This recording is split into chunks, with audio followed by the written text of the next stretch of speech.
You're listening to the Eyes on Washington podcast, Holland and Knight's overarching public policy and regulation podcast series. Our public policy and regulation group has an ideal combination of lawyers and lobbyists with a comprehensive understanding of the federal policy and regulatory process. This series will shine a light on the shifting dynamics of governmental entities and the ensuing changes in economic or political policies, laws, and regulations that can have a critical impact on the health and future of your business. Welcome, everyone, to the Holland and Knight Public Policy and Regulatory Group podcast, Eyes on Washington, in partnership with the Rare Disease Diversity Coalition. This is the third podcast in a three-part series. Today's discussion will be about health equity. We would like to extend a special thank you to Vertex Pharmaceuticals and Travere Therapeutics for their sponsorship of this podcast. So joining us today is Deanna Darlington with the Rare Disease Coalition, Dr. Chalondra Triplett, who is the Director of Operations for the Institute for Successful Leadership, and Pamela D. Price, Deputy Director for the Balm and Gilead. Dina, can you share with us what RDDC is and the work you all do there? So RDDC is an amazing organization that is housed under Black Women's Health Imperative.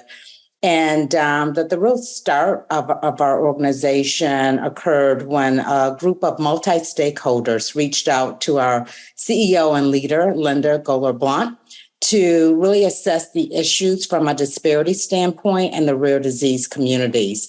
With that came the birth of the Rare Disease Diversity Coalition. And I'm so proud to say that it's a multi-stakeholder organization, and our real goal and focus is to identify those disparities and challenges that impact the rare disease communities and then develop evidence-based solutions that will mitigate health disparities for rare disease patients. So it's an exciting organization, multi-stakeholder, and we work under the umbrella of 5 major work groups that were developed to identify challenges that the rare disease communities face, but in particular, those communities that are diverse. And we do this work under these 5 work groups, which are a delay in diagnosis, the patient and caregiver work group, the provider education work group, diversity in clinical trials, and a policy work group. And through these work groups is where we really engage these multi-stakeholders to identify the evidence-based solutions that I referenced earlier. Well, thank you for that. And thank you for the work that you're doing in this space. It's so valuable and definitely needed. And so, Dr. Triplett, we're so excited to have you with us today. And I just wanted to talk to you about, could you please spend a few minutes explaining what is health equity and why it's so important? You know, to talk about health equity in a few minutes is sort of like moving a mountain in a couple of sentences.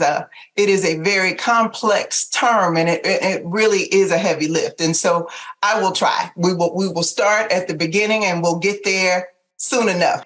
When we start to think about the term equity, we think about qualities of being fair and being impartial, and that's reasonable. That's a great start.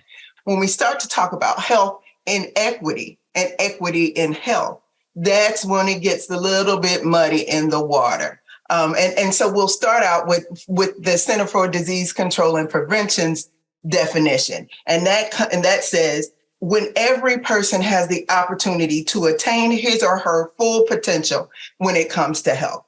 And no one is disadvantaged from achieving this potential because of social position or other socially determined circumstances. I'll let you think about that a minute, because that's a very difficult and complex definition to even make sense of. Sure. And that's at a national level. And so what does that mean in real life, in real terms, in real day-to-day appointments and goals and policies and programs? When we start to talk about health and equity and we look at that definition, it's still a little bit difficult to understand. When we consider health equity as a process, first of all, it is not a light switch moment. It's not something that, okay, we're going to stand on this side of the street and now all of a sudden we're in health equity. It's not a light switch situation. It is a process. We have to consider a community level process where communities and their environments are considered and we look at all of the factors that contribute to their health and well-being. What about education? What about access to nutritious foods? What about access to all of the factors that contribute to the health and well-being of communities of people? And that is when we start to approach the concept of health equity. So when we start to talk about poverty, violence, unsafe schools, unsafe living conditions, these are the things that impact and impair health equity and the process and of approaching that for communities. Persistent data shows us disparities in health outcomes for nearly every chronic or infectious condition for several racial and ethnic communities. So health equity is a very simple term, but it has complex social, cultural, and organizational and systemic implications. So the definition has got a lot of hands in it. It's a very simple term though, but we'll talk about it quite a bit. As you were speaking, I was thinking, I think there's a little slogan or saying that says, how do you eat an elephant? One bite at a time. One bite at a time. I would concur 100%. Health equity is something that you hear a lot about. And I think the thing that we have to do as communities and as people from numerous different audiences is we have to understand and decide that it might mean a whole lot of different things to a lot of different people. And so that we have to make sure that we're speaking the same language as best we can. But understand it's not one person's decision to make what health equity is, nor is it a light switch moment. It's a process that we have to all contribute to in order for all of us to significantly benefit from. Well, thank you for that. And so, Ms. Price, I would like to talk to you a little bit about your organization, the Balm in Gilead. I love the name. It's a biblical term. So it just stood out to me immediately. So would love to hear about the work that you do and how your organization got started. Absolutely. Thank you so much for having me and allowing me to be a part of this conversation. I'm already enjoying it, and the energy and passion from Dr. Triplett is just astounding and is definitely setting the tone for this conversation that we are going to have. So I'm Pamela Price. I'm the Deputy Director of the Balm in Gilead, working under our amazing and dynamic and visionary CEO and founder, Dr. Pernessa Seal, who actually founded the organization. We are in our 34th year. Our work is, or has been, and continues to be exclusively looking at harnessing the power of faith and spirituality, specifically in African-American communities. And doing that not only here in the US, but also working overseas in Dar es Salaam in Tanzania. And we've continued to do that work, continue to lay what Dr. Seal would refer to as the railroad tracks into these health equity, health disparities conversations. And we know that, as you mentioned, the Balm in Gilead is a spiritual reference to a question posed, is there no balm? And that was all about, is there no solution? That's what the question was. Do we not have a solution? Do we not have the tools, the resources to be able, in that context, to heal the issues that, was taking place? And we continue to have that mindset. What are the balms, if you will, that are needed and required for our communities? And Dr. Triplett just really illustrated it beautifully. The conversation is really not framed in health, because health makes us stick to body, what's happening in our body, the presence and or absence of disease. But when you couple that with equity, what you're really looking at is life, livelihood, living. So are we living in equitable ways? Are we living in equitable communities, in an equitable society? And that's a challenge. And for Black people in general, that's our primary audience, that's who we build, who we create for, with them in mind, with those in the rural areas who no one creates for them. They create and then bring it in. We want to create with them, realizing the resilience and resolve that they have, the untapped resources that exist, and how do we amplify those? And so we do those through a number of different ways, from our program design to how we roll out implementation to provide adaptations for effective evidence-based interventions that, again, they're great, they're awesome, but if they are not reimagined for the communities who we want to use them and benefit from them and impact, then they, like a lot of materials that, you know, people have created, sit on shelves and go unused. So we're trying to really say, let's use this railroad track that our faith has traveled for centuries across the country, the gospel, the word, and however it comes, in whatever religious background or ideology that it comes, it travels and reaches into communities, and oftentimes in places that public health, academia, pharma, we're just not suited to get there. And so that's why we chose that vehicle, that mode of transportation, as you will, through this health equity conversation. And so, again, just really honored to be here, to be a part of this conversation and to share kind of, not only my personal and professional experience, but as an organization, what we're aiming and striving to do moving forward. That's wonderful. And I really appreciate you making the connection in your organization, making that connection with the faith community. Historically, the African-American church, the Black church, has been really the educational platform for African-Americans over the years as it relates to health. We just recently saw it through the pandemic. It was the Black church who came out and said, we have to take the vaccine. And then others followed. And so it's so important that whether it's the Black church or any other major community stakeholder, that we're partnering with these organizations, because those are the folks that people see every day, who they trust, and who have, kind of the ears on the ground and how to relate and communicate with these individuals. So thank you for the work that you all are doing. Can you give a little bit of an example of one of your programs? So one of our programs that I'm not going to say I'm most proudest of, but it is a really illustrative and real world way in which we have created infrastructure, because that's what's missing. This country in its origins did not and was not established with equity in mind. And so none of our systems today are created with, again, equity in mind, from health systems to educational systems, our financial systems.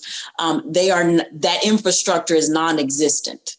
And so 5 years ago, in partnership with CDC, we created and launched what's now called our Southeast Diabetes Faith Initiative. So we are in 6 states all across the Southeast. And what we did was invested in building an infrastructure, that could address diabetes and, more importantly, prevention of diabetes. We already know that we have more than enough African Americans and minority communities who already have diabetes. This work is aimed at preventing more diabetes in these communities. So across these 6 states, we have state managers, we have state program coordinators. We have a cadre of lifestyle coaches that not only have we trained to deliver diabetes prevention programming in the Prevent T2 curriculum, which is a 12-month, year-long lifestyle change program, but we also now have coaches who I've trained in dementia work to support our brain health center. We have coaches now that we have trained in mental health first aid, so that they could also address some of the mental health challenges. And so now we're seeing, because we built something with people from the community, with churches who are opening up their spaces, they're allowing us to come in and not only fellowship with them, but exchange of information, exchange of ideas, and exchange of resources. Our providers in these areas are also partnering with these local churches. So we have agreements established with health systems, with community-based organizations, with fitness providers, with physician groups who are doing more screening, doing more testing, and doing more referrals of individuals who really will benefit from this 12-month-long lifestyle change program.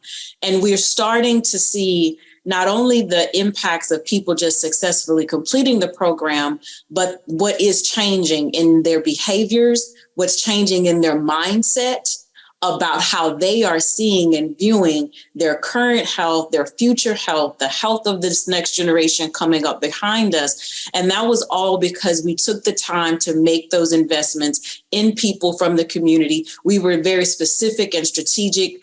We could have had people with 10,000 degrees. We chose people, plucked them from the community, have trained them, sent them to training, paid to have them get additional certifications and access to additional skill building that not only is beneficial to our program, but it's beneficial to them. It's beneficial to their families. It's beneficial to their community, because now they have a skill set that maybe the next time another project comes up within the city or within the county or with the state, they have a skill set now that hopefully will see employers and individuals will start to see them as value and an asset. So it wasn't even just how it was going to benefit the Balm and Gilead and how it was going to benefit the project, but we really tried to say, how are we going to invest in these communities long term so that when we move and pivot to the next funded project or to the next initiative, we've left strong roots in these communities that they can continue the programs and continue to thrive, but also be able to continue to give back into their communities. And so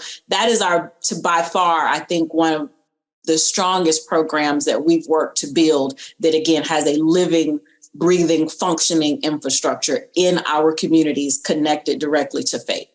That's great. Thanks so much, Pamela, for sharing that. And so, Dr. Triplett, I'd like to take a quick step back. So we've heard about an amazing program that's being executed in targeted states. So if we have, lay persons listening to this podcast, how is our health impacted because of the lack of health equity? Well, there are a couple of things I want to not pass by what Ms. Price just talked about, and it ties to exactly the question that you just asked. The first thing is this: when we talk about Black communities, and I use that plural on purpose, because Black communities are not monolithic. We are not all the same. Even within African American communities, there are diversities and heterogeneity within our communities. We and community-based organizations like the Balm and Gilead and numerous other community-based organizations do the work to figure out what kind of cultures exist within the communities to whom they have access to figure out how to address them. And that's why those community-based organizations and the programs that they put together work so well. It's not a broad brush approach. Those are the things that make those infrastructures work so well over and over and over and over again. That's the first thing. The second thing is this: with Black communities and populations across this country, we're not predisposed or biologically predisposed to have these kinds of chronic illnesses or infectious disease. There's a thought process that suggests, well, since you are Black then, that is not true. That is untrue. So there are other issues that can contribute to the outcomes that we see. I don't want us to go forward thinking that because I am of a particular race or ethnicity, then I am predisposed, therefore, to these particular health outcomes. We have to get away from that thought process. And I don't care whether you're an MD or a DM, know that before we leave this moment right here. There is that. Now, when we talk about inequities in healthcare, these are how these issues and these biases and stereotypes come into play with patients. It's just like when Deanna was speaking about rare disease, and those issues are exactly what they say they are. They are rare. And so you don't hear about them very often. And, that's why they are entitled rare disease, except to the people that have been diagnosed with these conditions. They know them backward and forward. As somebody whose family member has been diagnosed, they know them backward and forward. As somebody who knows of somebody who has been diagnosed with a rare condition, they know these conditions backwards and forwards. And just like any other human response or any other human experience, there's nothing that travels faster than bad news. Okay? And so when you have an experience that you are at your most vulnerable point, when you are ill and you experience something that is not to your best interest, you experience something with a healthcare provider where you know you are not being treated equitably or fairly, what is the first thing you do? You tell somebody about it. Well, I went to the hospital and I sat there and waited 3 hours. before I saw somebody. These are the things that we tell the people closest to us when we are most vulnerable. And this is the news that travels throughout our families, throughout our communities. And these are the generational and historical harms that our communities carry on and on and on and on. And I will say, as an epidemiologist, these are the harms that continue. And these group level harms are the ones that continue to undermine the trust in these systems. And we don't have to look that far. We can look at Black communities' response to the COVID-19 vaccine and realize we have got a tremendous work to do when it comes to reconnecting with healthcare systems because of the lack of equity and the bad experiences that didn't even need to happen to me personally. All I had to do was know somebody that had a bad experience. These harms, this exposure to harm does not have to happen to me directly in order for those harms to impact my influence and my level of trust with these systems. So when we look at inequities when it comes to healthcare systems, we don't have to look so far. And that's what happens with group level risks when it comes to patients and communities at large. Thank you for sharing that.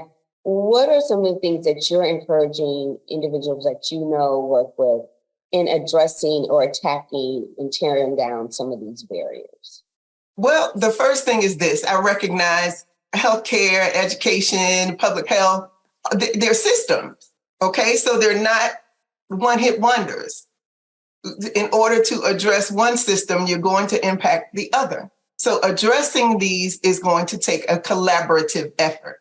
We're going to have to engage one another and recognize that community systems, these sectors that we're talking about, whether it's business or education or banking, or they are constructed by residents of that community, which means they influence that community and they are influenced by the same community. So that means we have to understand and stop just a minute and say, wait just a minute now. Let us not get disconnected and recognize and act as if we don't need each other in this.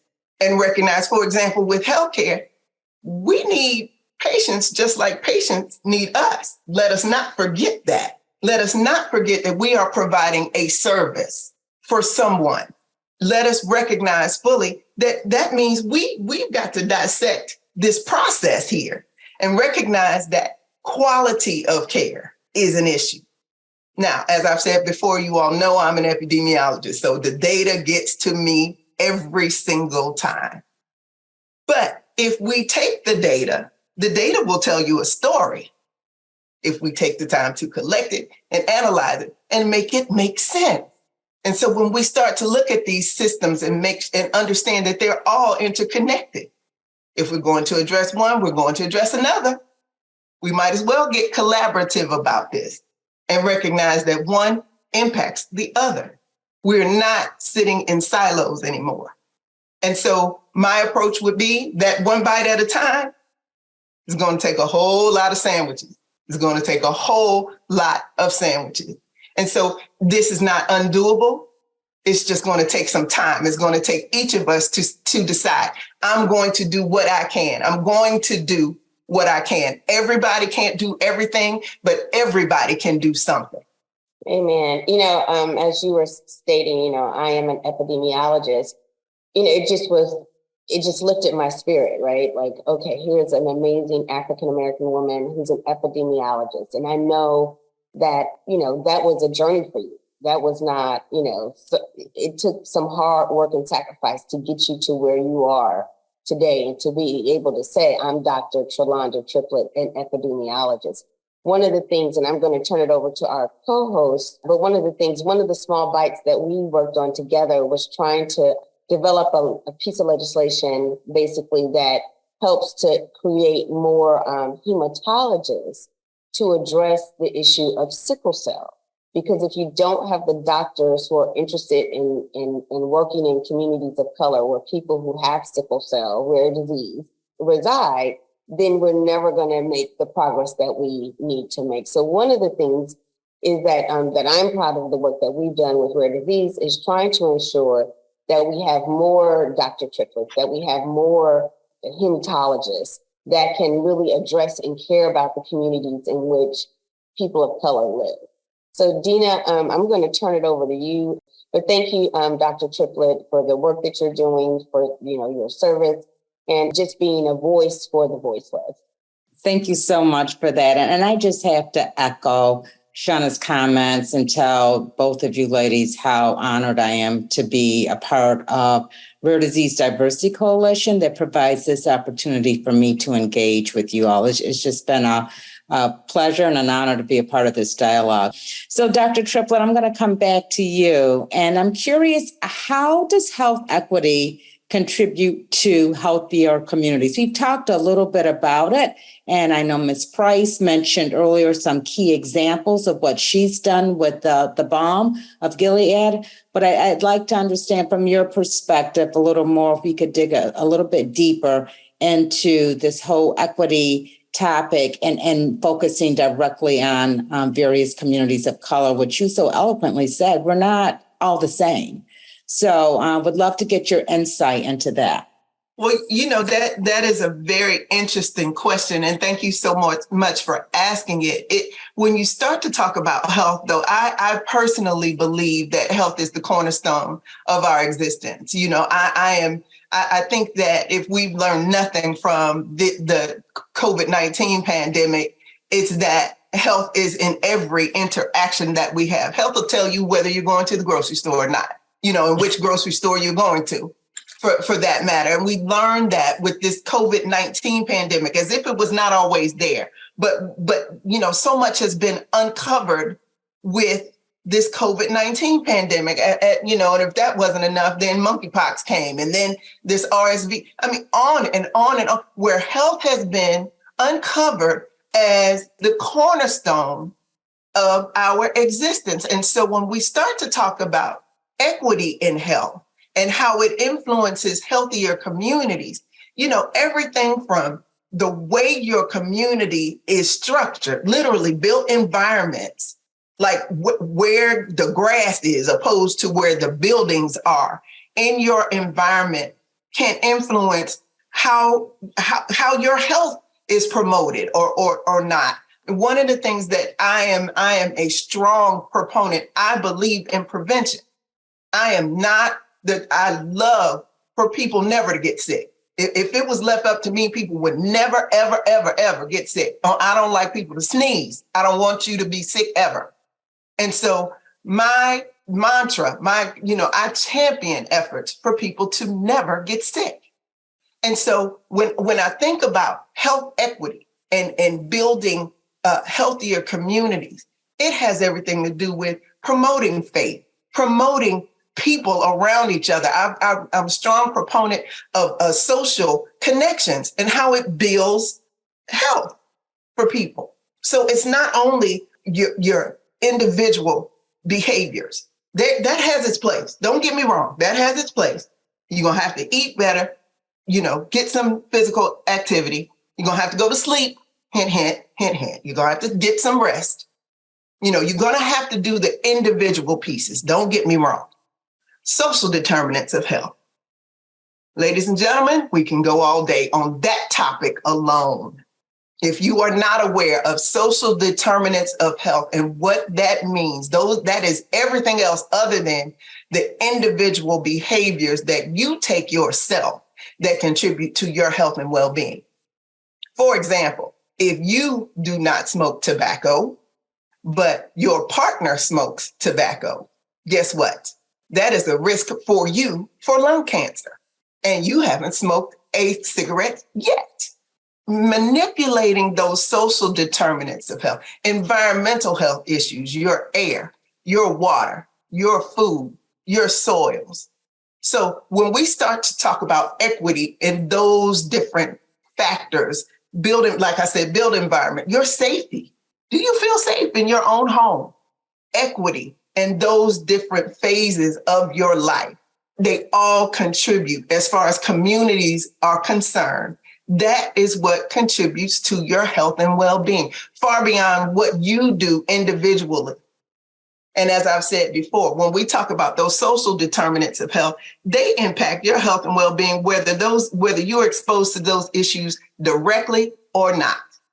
We're getting ready to sort of wrap up this dialogue, but before I ask my last question, I would be remiss if I didn't come back to Mrs. Price to better understand sort of I'm going to ask her that same question because I know she's provided some great examples of what the Balm of Gilead is doing in community. So I'd be interested to get her take as well on how health equity contribute to healthier communities. First of all, I agree with everything that Dr. Triplett just really beautifully laid out for us. And even as she was speaking, as an organization who works a lot in the faith community, it reminds me of something we often tell our communities, and even what we tell healthcare and public health, is that all of us are fleshly beings, fleshly bodies, and we are having this earthly physical experience. Well, equity is what determines the quality of that experience, right? So if I am to the point, whether it's with smoking, how are we looking at perhaps what are the dynamics within that relationship? Same thing we talk about a lot around infectious diseases and even in the HIV and STD spaces. If we only focus on risk as having multiple partners or a partner who is unsafe, but we don't ask why that relationship continues to exist even once we've provided the education. So have we dug into, is it a housing issue? Is it that I have to stay in this relationship that is counter to my health, but I need to do it again to address some of those other social determinants that we just don't speak about in a holistic way?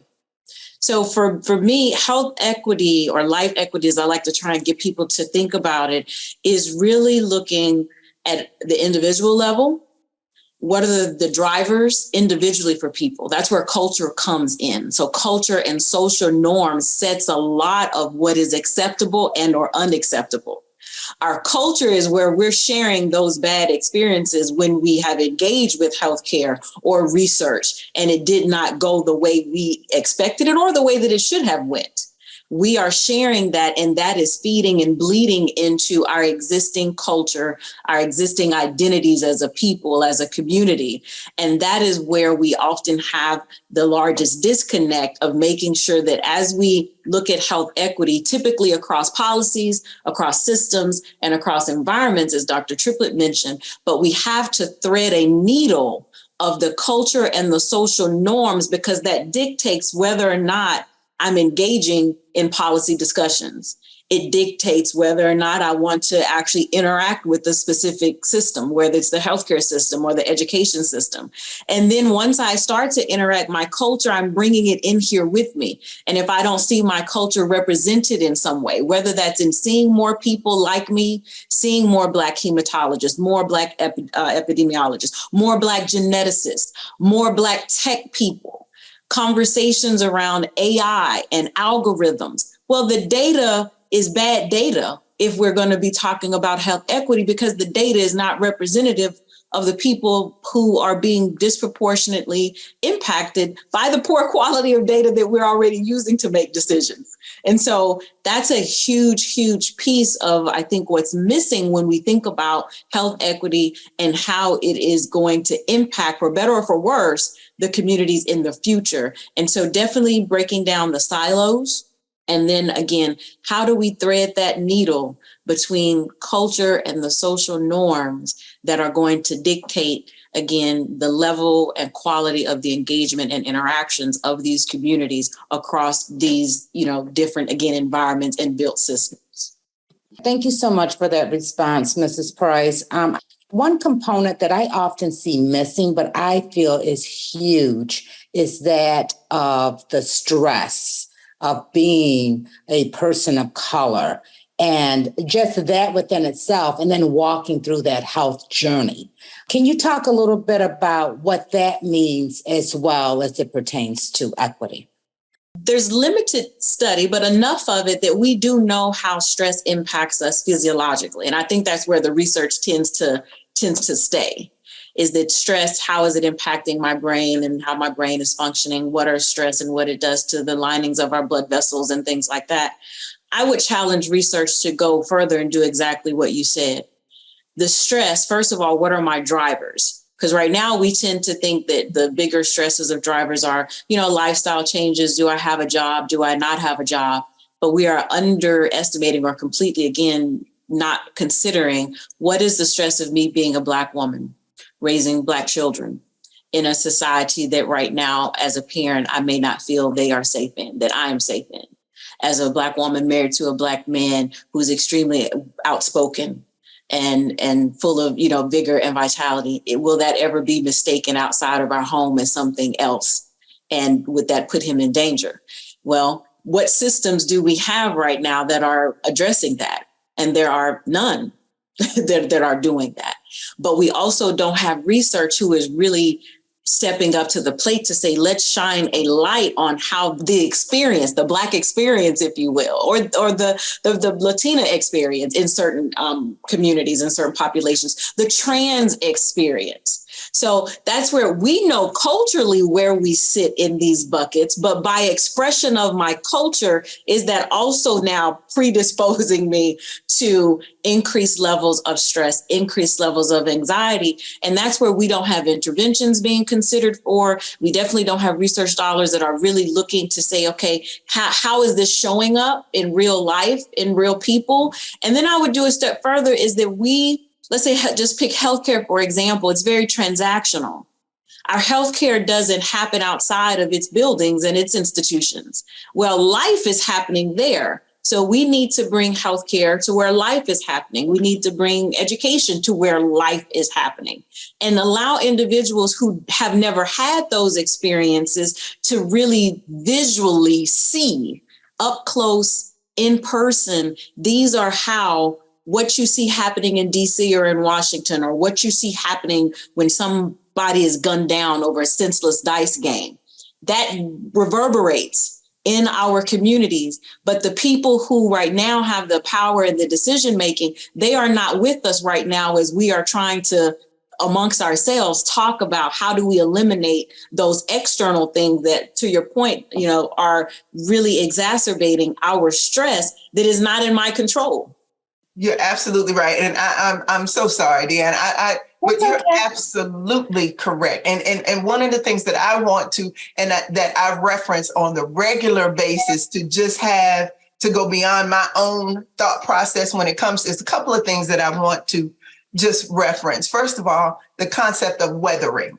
I would, Dr. Arlene Geronimo out of the University of Michigan, I would say at least 20 to 30 years ago, created and coined the term of weathering, the weathering effect of just simply being a Black woman or a Black person, a person that is not of whatever, not to sort of quantify the idea of not being anything, but of being Black, being beige, brown, whatever. Okay, so that provides us sort of a starting point, if you will, to this discussion. So that's the first thing. The second thing is this.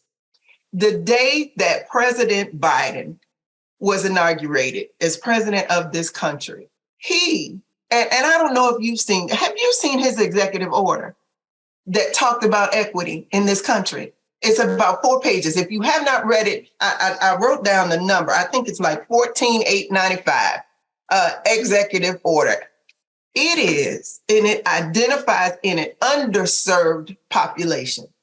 If you have an organization, if you have a program, if you are just walking down the street and are unsure who underserved populations are, if you are providing a service for whosoever will, this is a wonderful reference for you to begin your assessment of how are you doing in communities at large.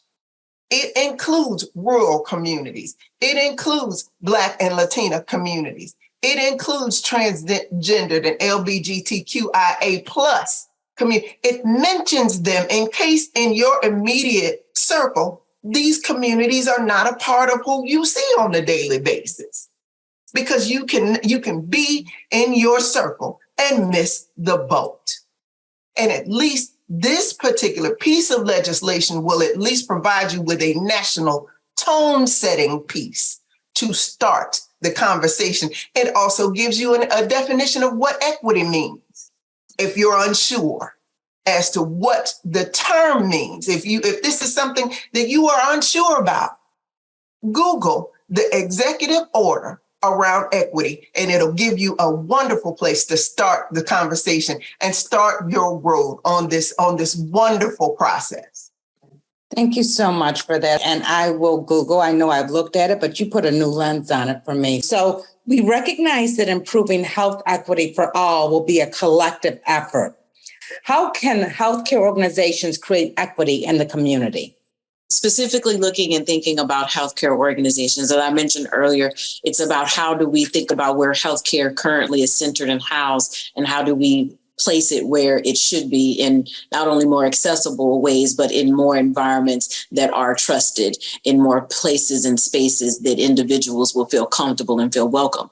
But even bigger than that, I think healthcare organizations have to move from this very transactional relationship with communities and make it really about the investments into the long-term livelihoods, the generational livelihoods of these communities. We've got to change the ROI that healthcare systems, healthcare payers, healthcare providers, insurers are currently using to determine whether or not they will put an additional clinical practice somewhere. They're using that to determine whether or not and how individuals will pay, what sliding scales look like. Well, that typically is going to continue to put our communities as a disadvantage, because that is not how they are choosing to make decisions. And so again, moving from this transactional lens and really looking to say healthcare organizations should be looking to establish relationships with the communities and the individuals who they are serving. They've gotten the funding from the city to put their spaces there.